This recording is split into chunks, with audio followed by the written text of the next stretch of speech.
Excess 4.3 பாருங்கள். இந்த 1 marks எல்லாம் ரைட் பண்ணிடுங்க. Observe the diagram and fill in the blanks. இந்த டயக்ராம் அப்சர்வ் பண்ணிவிட்டு இந்த ஃபில் இன் த பிளாங்க்ஸுக்கு ஆன்சர் பண்ணுங்கள். பாருங்கள், A, O and B are dash points. AOB என்ன பாருங்கள், ஏஓபி இந்த 3 பாயிண்ட்ஸுமே சேம் ஸ்ட்ரைட் லைனில் இருக்கா? அப்படி இருந்துச்சுன்னா அந்த பாயிண்ட்டை நம்ம என்ன சொல்லுவோம், கொலினியர் பாயிண்ட்டுன்னு பார்த்தோம் இல்லைங்களா? So collinear points. ஓகேங்களா? Next AOC are dash points. AOC, AO மட்டும் ஸ்ட்ரைட்டில் இருக்குது, சி அனதர் பிளேஸில் வந்துருச்சு. அப்போ ஸ்ட்ரைட் லைனில் கிடையாது. இப்போ இதை நான் கொலினியர்னு சொல்லிடலாங்களா? எஸ், அப்போ நான் கொலினியர் பாயிண்ட்ஸ். ஓகேங்களா?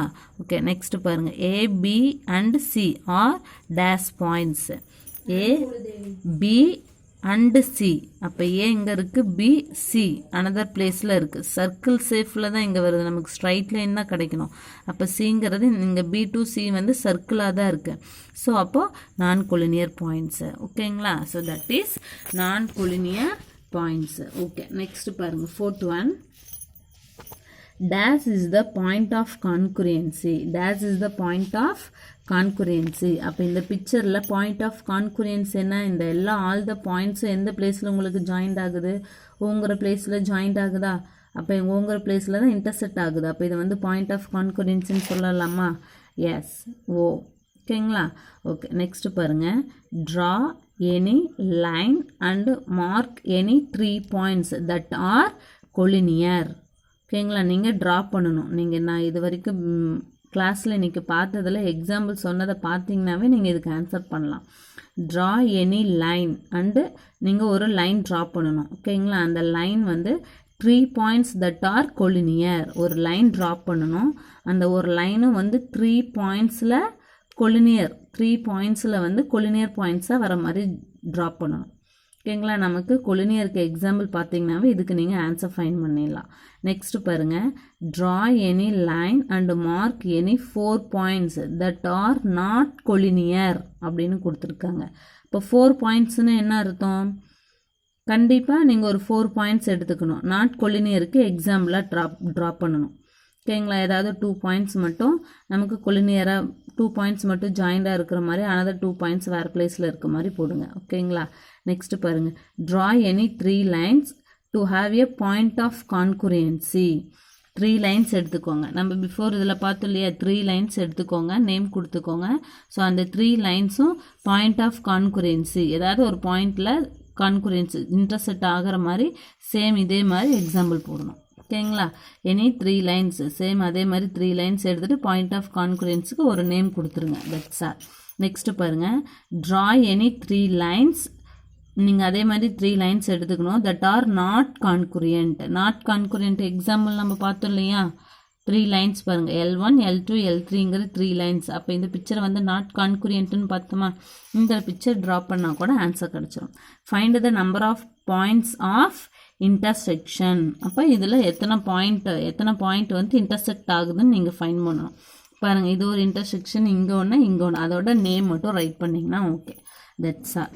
இப்போ இந்த 1 மார்க்ஸ் கிளியராக அண்டர்ஸ்டாண்ட் ஆகிடுச்சுங்களா? இந்த 1 மார்க்ஸ் ரீட் பண்ணிவிட்டு நோட்டில் நீட்டாக ரைட் பண்ணுங்கள். நெக்ஸ்ட்டு 2, 3, 4, 5 இந்த 5 கொஷின்ஸ் வரைக்குமே நீங்களே கொஷின்ஸை ரைட் பண்ணி ஆன்சர் பிக்சர்ஸ் ட்ரா பண்ணுங்கள். ஓகேங்களா? ஓகே, நெக்ஸ்ட்டு பாருங்கள், அப்ஜெக்டிவ் டைப் கொஷின்ஸ் பாருங்கள். A set of collinear points இந்த ஃபிகர் ஆஸ். இந்த ஃபிகரில் நம்ம கொலினியர் பாயிண்ட்ஸ்னால் எதை சொல்லுவோம்? A set of collinear points என்ன கொடுத்துருக்காங்க? ஏஎஃப்சி. பாருங்கள், ஏஎஃப்சி அப்படிங்கிற 3 பாயிண்ட்ஸுமே நமக்கு சேம் ஸ்ட்ரைட் லைனில் ஜாயிண்ட் ஆகுதுங்களா? So that is collinear points. ஓகேங்களா? இப்போ பாருங்கள், ஏஇபிஏ கொலினியர்னு சொல்லலாமா?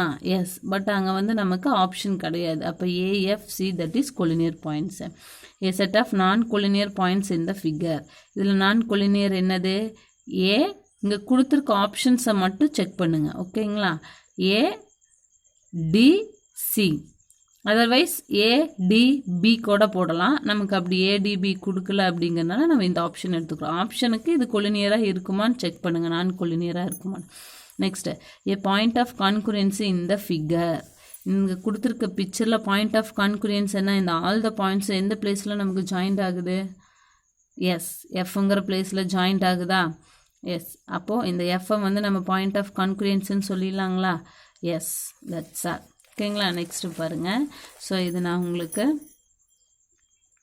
ஃபோட்டோ சென்ட் பண்ணுறேன். ஓகேங்களா? இதை நீங்கள் ஹோம்ஒர்க் ட்ரா பண்ணுங்கள். ஃபைண்ட் த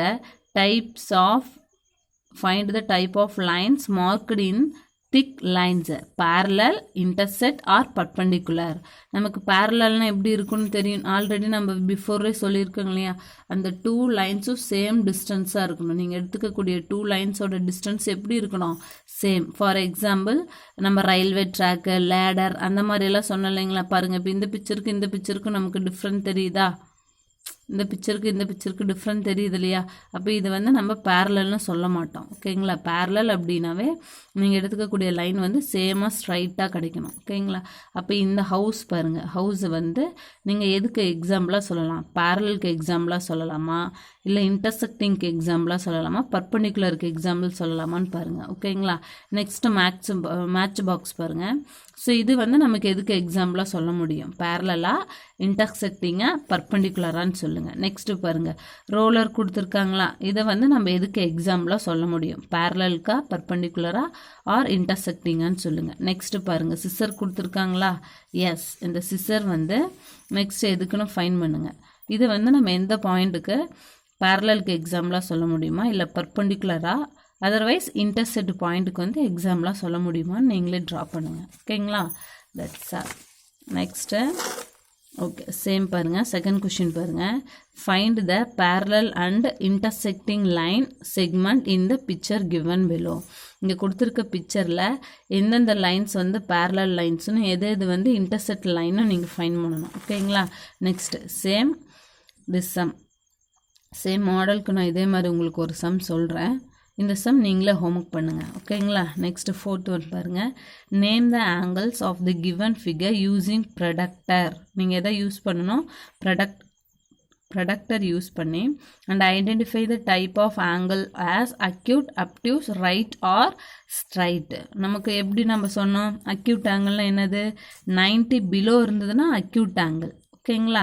ஸோ 90 எபோவ் இருந்ததுன்னா அப்டியூஸ் ஆங்கிள், 90 டிகிரி இருந்ததுன்னா ரைட் ஆங்கிள்னு பார்த்தோம். ஸ்ட்ரைட் லைனில் இருந்துச்சுன்னா தட் இஸ் 180ன்னு பார்த்தோம் இல்லைங்களா?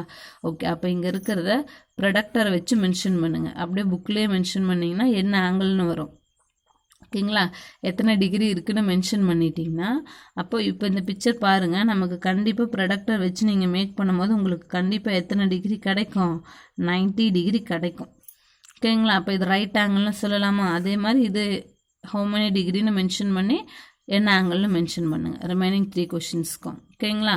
That's all. ஸோ இதே மாதிரி சம்ஸ் மட்டும் நான் எக்ஸாம்பிள் சொல்கிறேன். இந்த சம் நீங்களும் ஹோம்ஒர்க் ட்ராப் பண்ணிவிட்டு பிஃபோர் கிளாஸில் பார்த்து இல்லைங்களா நம்ம 4.1, 4.2 ஓகேங்களா? 4.1, 4.2 வந்து ஓவராலாக இது ஃபுல்லாக ரொம்ப ஈஸியாக தான் இருக்கும் இந்த சாப்டர். அதை ஃபுல்லாக ஒரு கிளான்ஸ் ரிவைஸ் பண்ணுங்கள்.